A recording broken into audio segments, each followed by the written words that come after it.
അംഗങ്ങളെ നമ്മൾ ഈ രാജ്യത്തിൻ്റെ 78ാം സ്വാതന്ത്ര്യദിനം ആഘോഷിക്കുന്ന വേളയിൽ നമുക്ക് നമ്മുടെ ധീരജവാന്മാരെ നമുക്ക് സ്വാതന്ത്ര്യം നേടുന്ന നമ്മുടെ ധീരജവാന്മാരെ മനസ്സിൽ പ്രണാമം അർപ്പിച്ചുകൊണ്ട് നമുക്ക്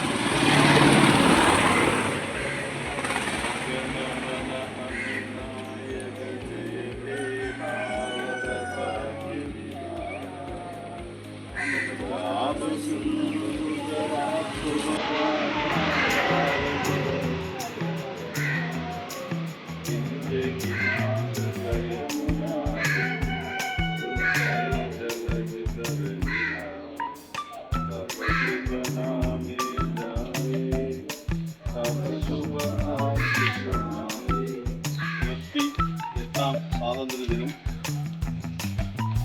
ലോകമെമ്പാടും അത് ആഘോഷിക്കാം.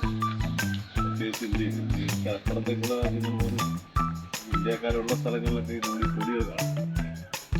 ഇന്ന് കേരളത്തെ സംബന്ധിച്ച് അല്ലാത്തൊരവസ്ഥയിൽ നിന്നുകൊണ്ടാണ് നമ്മളിത് ഈ ആഘോഷങ്ങൾ. അതുകൊണ്ട് വലിയ ആഘോഷങ്ങളല്ല, സർക്കാർ തലത്തിൽ തന്നെ അത് വേണ്ട എന്ന് പറയുകയും ആ ഫണ്ട് മുഴുവൻ വയനാട് ദുരന്തം അനുഭവിച്ചവർക്ക് കൊടുക്കാൻ വേണ്ടി വേണ്ടതാണ്.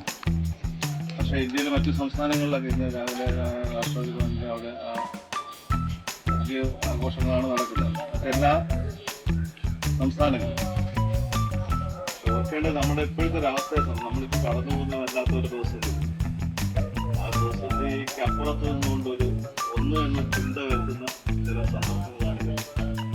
ആ ഒന്നാണ് അതുകൊണ്ട് നമ്മൾ പല സന്ദർഭങ്ങളിലും തെളിവുണ്ട്. ഏറ്റവും അവസാനം വയനാട് ദുരന്തമുണ്ടായ സമയത്ത് ഒരു ജാതിയും രാഷ്ട്രീയവും എല്ലാവരും അതിനകത്ത് പങ്കാളികളായി എന്നുള്ളതാണ്. അതാണ് നമ്മളുടെ ഒന്നിപ്പിക്കുന്ന ഒരുപാട് ഘടകം. ജാതിയോ മതമോ വർണ്ണമോ വർഗമോ ഭാഷയോ വേഷമോ ഒന്നുമല്ല. അതിനപ്പുറത്തേക്ക് നാം ഇന്ത്യക്കാരാണ് എന്ന് തോന്നൽ.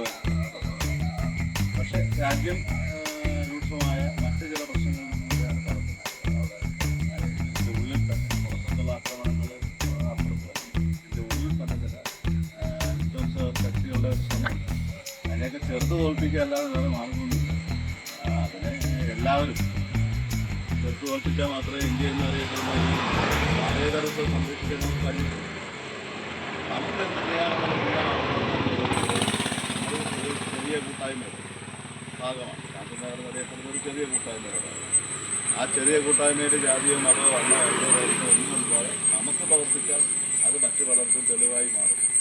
ഇവിടെ യാതൊരു തരത്തിലുള്ള സ്പർദ്ധയില്ലാതെ എല്ലാ കാര്യങ്ങളിലും ഒരുപോലെ പ്രവർത്തിക്കുന്നു. അതിനകത്ത്